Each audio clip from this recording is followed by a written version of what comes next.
Hello, everyone, and welcome to another episode. Today, we're going to talk about the anti-alias dilemma. And yes, I'm calling it a dilemma. And honestly, the only reason I'm using that word is because the conversation comes up all the time. I'm either being told by someone, hey, those anti-aliasing settings don't work, or you're doing it wrong, or do you have any examples to show? I've literally done, I think, about 5 or 6 videos covering anti-aliasing, using specifically Lychee Slicer, of course, to do it. And I still don't think we've covered the subject enough. Today, we're going to talk about why I think it doesn't work, and some of it might just be numbers that we're playing with. And I'll get into the reasons why in a little bit. First, we're going to jump into Lychee Slicer, and then I'm going to jump into Photon Workshop, and I'm going to show you what I mean. Here we go. All right, so for the most part, if you're familiar with Lychee Slicer, you know that the anti-aliasing happens when you're actually doing your slice aspect. So we're not talking about anything else other than anti-aliasing. So if you're looking for support help and stuff like that, go check out my channel. I have that stuff sorted based on playlist now, okay? I sorted it for you guys, all right? I'm sorry, it took me a long time. I've had a rough year. My mom passed away. It's been kind of crappy. Anyway, my point is that the anti-aliasing happens at the end, and you won't see these settings until you get to the very end of your process, right? So now, depending on which version of aliasing you choose, whether you do smooth, whether you do sharpen, whether you do contrast, these little options down here are going to change ever so slightly.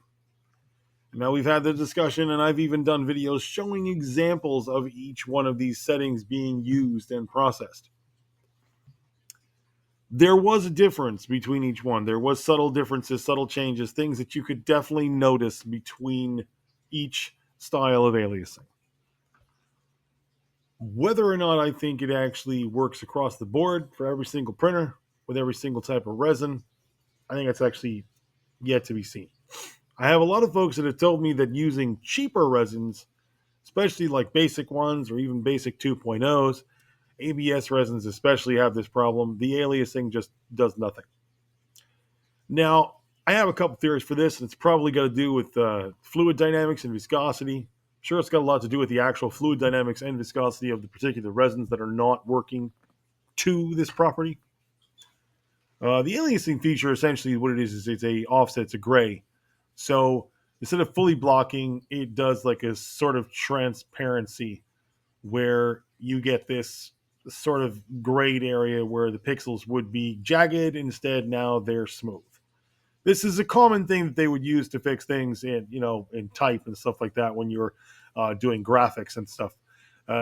Being applied to 3D printing, obviously similar method. You're cleaning a curve essentially because it's all done with squares, and so in order to get a round edge, you need to kind of fill spots in that in the edge to make sure that it looks a little bit more round, at least to the printer. So the aliasing will help you achieve that based on a couple different settings. Now, the problem is that not every printer and resin plays with these settings in each printer. So, for example, this is how Lychee's aliasing settings look. And we can change that. Oh, 2, 4, 16. 16 sounds great. It should come out sparkly, right? I shouldn't have to sand it. I should never have to touch it with any kind of finishing tools. It should be perfect. It's practically paint itself. Yeah, no. Now, funnily enough, we're going to look over at Anycubic Photon Workshop. And we're going to look at the same printer. The manufacturer recommends aliasing level 1. Now, it's funny, I don't see a level 1 here, nor do I think Lychee understands what that even means. They've also got things on here called high definition aliasing. And then, of God, I don't know who decided anti-aliasing on supports was a good idea. Don't ever do that, folks. If you use Lychee Slicer, please don't use this feature. This can actually make your supports less functional. Don't do it. Good Lord, don't do it. But let's go look at the Photon Workshop, and I'm going to show you what I mean by the differences, how that works. We'll be right back. All right, so here's what we're looking at is a table of settings for a particular resin. Now, the reason I'm showing you this is because I wanted to show you, according to the manufacturer here,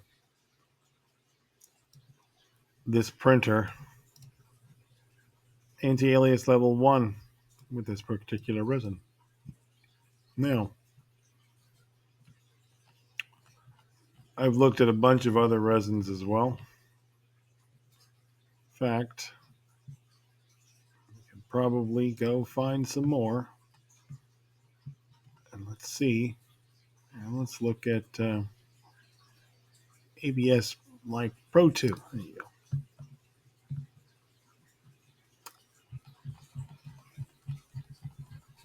Now, like I said, remember we were talking about this. All of these websites always have the settings here. Always. You can always find it. Alias level 1. Okay. Got a conspiracy theory here. Let's look at bioresin. All right. What do we got here? I bet you it's 1.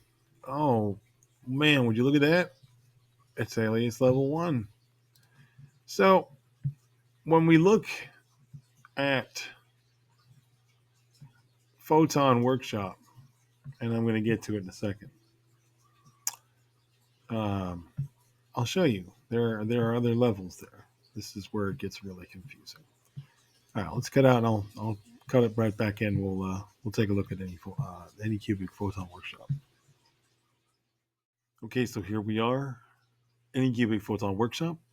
I am editing my resin profile so you understand what I'm looking at. And okay, so we set up our profile. I don't match the manufacturer exactly. I actually slow it down a little bit. But here's where it gets funny. Now, I looked through every single resin on Anycubic's website. There is not a single one that suggests anything higher than 1. I don't know if that's because they don't recommend the larger files, because you can do it. You can turn it all the way up to 16. It even says this will give you a greater quality. Now, Lychee Slicer doesn't have a 1, so you can't do that.